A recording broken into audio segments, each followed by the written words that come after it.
Nous allons traiter dans cette vidéo des applications du cosinus dans un triangle rectangle. Cette vidéo va se composer en 3 parties. La première partie est constituée des rappels de cours, ce que nous avons déjà vu ensemble, ce qu'il y a dans votre cahier. Ensuite, nous allons voir la suite du cours, nous allons présenter donc les nouveautés. Et enfin, vous trouverez à la fin de la vidéo la trace que vous aurez à recopier chez vous dans votre cahier. Commençons par les rappels. Nous avions vu que le cosinus d'un angle aigu est une notion qui se passait dans un triangle rectangle. Prenons par exemple ici le triangle ABC rectangle en A et intéressons-nous à l'angle aigu B. Alors cet angle aigu est formé par deux côtés de ce triangle ABC. D'une part, le côté BC, qui est le plus grand côté du triangle, celui qui fait face à l'angle droit que nous avions appelé l'hypoténuse. Et d'autre part, le côté BA, qui est contre lui aussi l'angle B, mais qui est le petit côté, que nous avions appelé le côté adjacent à l'angle B. L'hypoténuse et le côté adjacent à l'angle B. Nous étions alors intéressés au quotient BA sur BC, le quotient du côté adjacent à l'angle B sur l'hypoténuse. Ce quotient était appelé le cosinus de l'angle B. Et je vous rappelle la petite astuce, comme ici, cosinus de l'angle B, nous avions dit qu'il fallait commencer les deux rapports par la lettre B. Et nous faisions BA sur BC, petit sur grand, adjacent sur hypoténuse. Enfin, nous avions terminé le chapitre en disant que le quotient était associé à la mesure de l'angle B et que la touche cos de la calculette, que l'on trouve ici sur ce modèle de calculette, permettait de connaître quel quotient était associé à quel angle et inversement. Nous allons maintenant voir comment ce quotient va nous permettre de calculer des côtés d'un triangle que nous ne connaissons pas. Prenons la figure suivante et nous allons, dans un premier temps, nous intéresser au triangle ABC, rectangle en B. Ce triangle est rectangle en B. Nous connaissons le côté AC, qui est ici l'hypoténuse du triangle. Et nous connaissons la mesure de l'angle A, ici 35 degrés. Eh bien, nous allons voir qu'avec ces renseignements, nous allons pouvoir calculer la longueur AB. ABC est donc un triangle rectangle en B. Nous allons retrouver nos 3 étapes classiques de rédaction dans le cours. On sait que donc. Alors qu'avons-nous ? Nous avons un triangle ABC. On sait que ce triangle ABC est rectangle en B.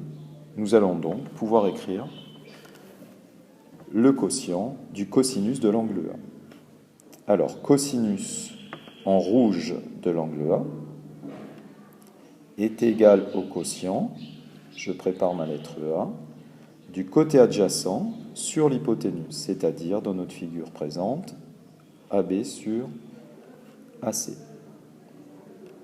Nous allons, comme d'habitude, quand nous avons ce genre de relation, remplacer les longueurs, les mesures d'angle. Eh bien, si nous les connaissons, voilà, nous allons les remplacer. Alors faisons-le.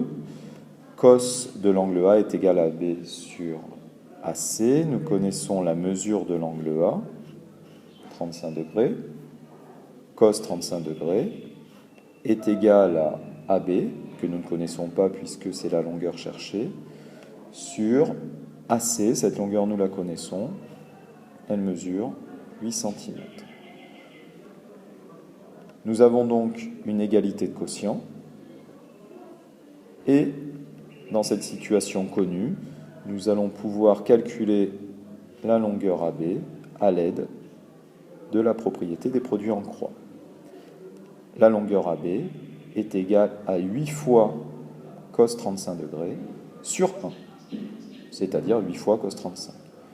Voilà la valeur exacte de la longueur AB. En général, nous voulons savoir une valeur approcher de cette longueur AB. Pour cela, nous utilisons bien évidemment la calculette et il s'agit donc de taper 8 fois cos 35 et la réponse, comme vous le voyez en dessous, voilà, donne environ 6,55321, etc.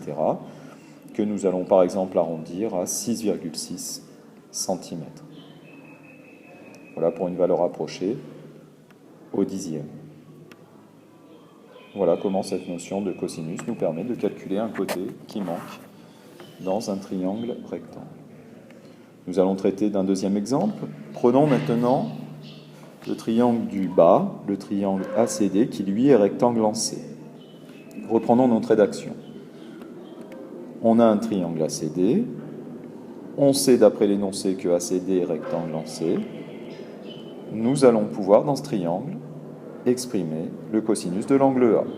Donc je recommence comme d'habitude, je prépare mon quotient et je positionne déjà ma lettre A.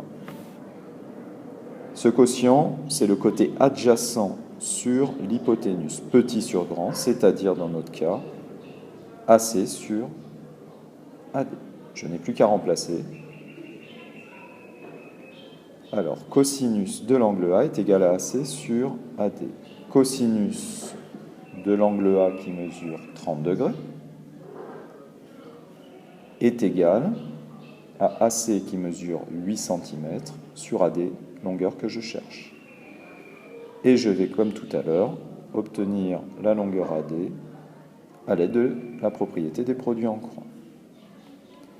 AD est égal 8 fois, ici, sur cosinus 30 degrés, c'est-à-dire 8 sur cosinus 30 degrés. Donc voilà la valeur exacte en centimètres de la longueur AD.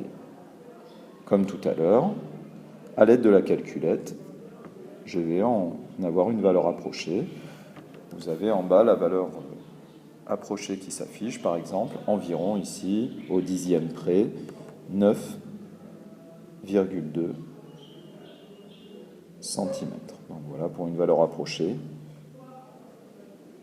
au dixième.